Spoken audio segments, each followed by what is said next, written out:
Christ, the dark moon. In various myths all over the world, it starts off with the moon. It fell to the earth. It once was our first original light source until it died. In this video, I will try my very best to cram as much as information into 14 minutes. Formations of the moon are named seas or mares. It's water. So now we understand where the water comes from. Salt water, sodium chloride, volcanic glass, basalt, lunar olivine. It's found all over the earth. That is what caused the Big Bang. Lunar activity, the lunar lava impact, lunar magma, all this stuff melted, I guess, the Van Allen radiation belt, or whatever flat earthers call the dome or firmament, because there is some type of protective shield, especially if you know Bible or biblical cosmology and stuff like that. There are waters above the earth and waters in the earth. There's a difference, as above and so below, but the space elements is what causes the earth to go through these evolutionary cycles. And I do believe the moon is what causes these evolutionary changes, because it is the closest object, astrological object, to us. This has to do with Easter as well. Now, there are tons of biblical scriptures that I could put inside this video, but it would take over 5 hours to explain it. But Easter is part of this. Is Asian myth. They talk about the rabbit on the moon. There's tons of references about this. Now, Easter takes place right before the full moon, always. 15th day, 14th day. Now, blood moons are also part of this. Shining sun, breaking moon. A lot of people think that things in the Bible don't represent other things. Those are called archetypes. These are the twins born from Tamar, twins. But they represent two different types of personalities. This is Saint Catherine slaying the dragon with the crucifix. This is all allegory. This is allegory. The dragon represents the moon. It also represents space, the unknown, the subconscious. See, the ancient people were aware that the subconscious comes before the ego conscious. The ego conscious is strictly Luciferian type thinking. Egotistical, shining from outward instead of shining from within, from God's glory. In the Bible, they talk about God's hands, but they only mention the word right hand or hand. Now, if you look this up in the Bible, it says God, one of his hands, doesn't say which, lays the foundation of the earth. The right hand stretches out the heavens. So this is telling us that two different hands mean two different things. You can look it up. Gabriel means the moon. Archangel right here, that's the sun. Archangel Michael slays the dragon. So basically, Gabriel and the moon are two different types of angels. There's all types of different angels. They represent all different types of things. That's a different story. Here's the coat of arms from the Vatican.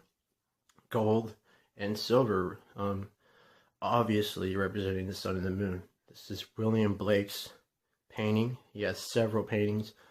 I could go through so many of them. This one right here is the crucifixion with the rock and behind the Christ-like figure lining up to sacrifice himself for us. Same thing with Tupac. I mean, Machiavelli, 7-day theory, pointing to the word El. That's short for Elohim, or God. It's right behind his head. Now, this is blatantly put in front of our faces, but we have no idea what we're looking at. So what does this tell us? That God has two eyes, two different types of light. For us, this tells us, it explains so many things. Giants, this is the blood. The blood is allegory for the lunar lava, and the water is coming from space. It's full of all types of elements. These are the building blocks of life, but unfortunately, it destroys us. It destroys us. That's what happens. That's just part of it. That's why God, in all these biblical myths and stories, it's all the same thing. Cain and Abel, Adam and Eve. Abel's blood curses the earth, while Jesus' blood saves us. Like the Virgin Mary on the crescent. The crescent moon is a different phase of God. The Islamics use it as their symbol for their religion. I understand why. I get it. But I understand all of them, especially Judaism. Judaism bases their calendar on the lunar cycles. And also, the Jewish nation compares themselves to the moon. Jericho is named the city of the moon. It's next to the Dead Sea, this old salt deposit, this old super dead sea right there, full of salt from thousands, if not millions of years ago. Who knows? But the point is that the earth did heat up. And this type of volcanic activity, is talked about in the Bible, usually when eclipses occur. That's usually when these things happen. Revelations 12:1, the woman stands on the moon and slings the stars to the earth. She bore the Son of Man. Think about it. This is a painting from 1509, Mary Magdalene with a crescent behind her head. Right in front of her would be the crucifix. This is, I believe, from Japanese myth. Crescent behind the dragon. If you see, there's a dragon attached to the woman, and it's coming from the sea or ocean. And this is telling us all in one what it all represents in one painting. This would be the sun and the moon. It is important to note that the sun necessarily is not gold. It is actually white. And the moon is actually red and green and blue. It sounds odd, but look it up. It's the electromagnetic spectrum is how we perceive light. Here is the crescent moon on top of a cathedral. There's several cathedrals. Notre Dame, check that out. Notre Dame basically means our Virgin Lady Mother, or Virgin Mary. And check these cathedrals out in Montreal and in Paris. This right here is a Catholic church. I can't remember where. People think these crescent moons are stupas. These are stupas. Are only on like Russian Catholic places or mosques. That's not true.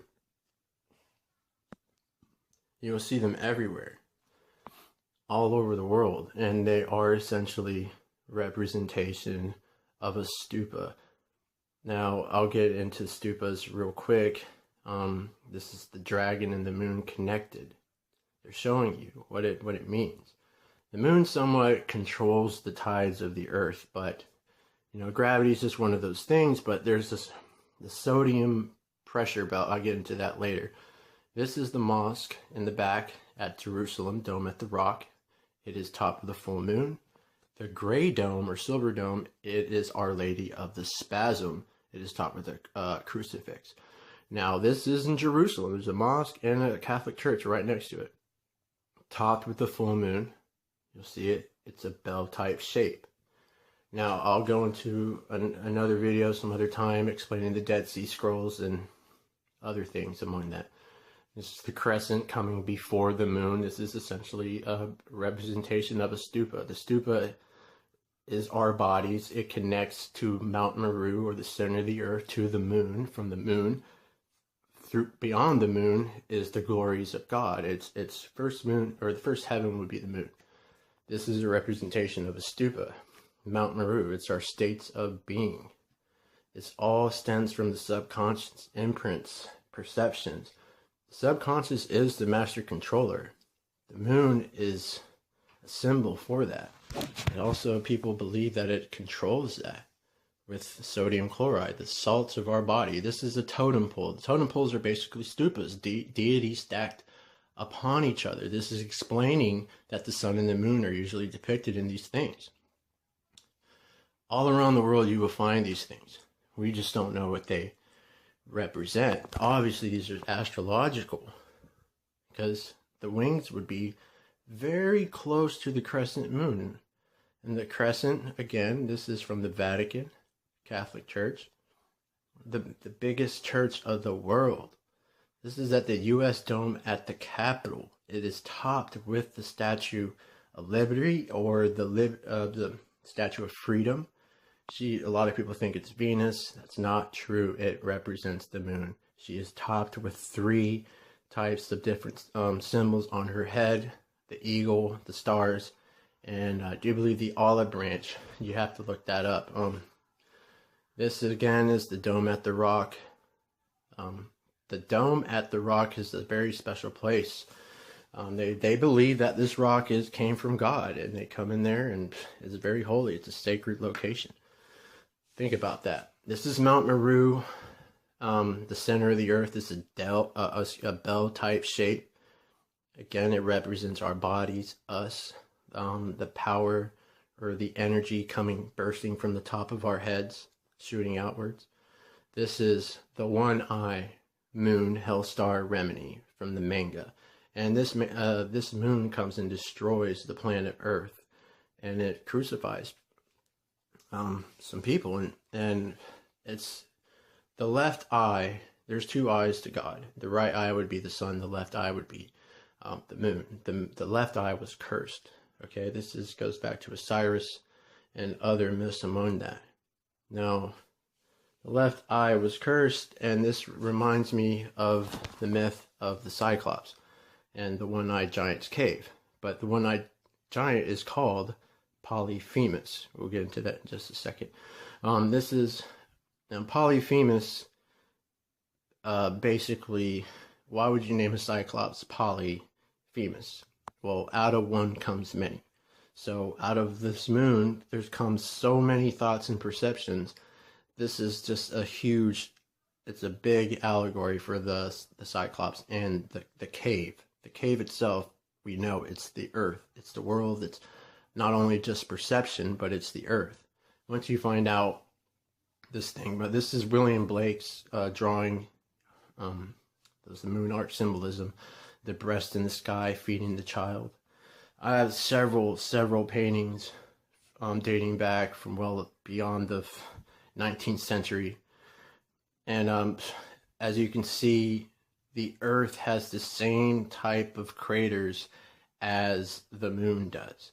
And these huge volcanic mares, these places where it just tells us this distant past that we had. You have to know these archetypes. Thanos is the Titan Saturn's moon. I'll go into that into another video. I'm just giving you a quick preview of what's to come here. But yes, Thanos destroys the moon in that film several times. David with the head of Goliath. Now David kills Goliath with a stone. Keep that in mind. Now this goes back, the decapitation goes back to John the Baptist. There's several more. Medusa is part of this, all of it. Cyclops. This is Polyphemus. Here it is in the cave. There's a painting. There's a crescent moon. He is killing some of Odysseus' men. Odysseus pokes Cyclops in his eye, but Cyclops does not die. Cyclops still lives in his cave. But you have to understand the cave, and the allegory of the cave is the earth. That this would be the earth-moon system before the sun came close to us and possibly caused this evolutionary cycle. The word eclipse literally means abandonment of the sun, abandoning the earth. How art thou fallen from heaven, O Lucifer, son of morning? How art cut down to the ground, which didst weakens the nations. Now, there's so many other scriptures in here. There's no one holy like the Lord. There's no rock like our Lord. He is the rock. His works are perfect. You get water from a rock. Look, get water from a rock by striking it twice in 40 years. We'll get to that in my next video. Also, the 10 Commandments. I'll also get into that as well in my next video. I had to pretty much cram everything into roughly 15 minutes. I think I did an okay job. Hope to get some good feedback.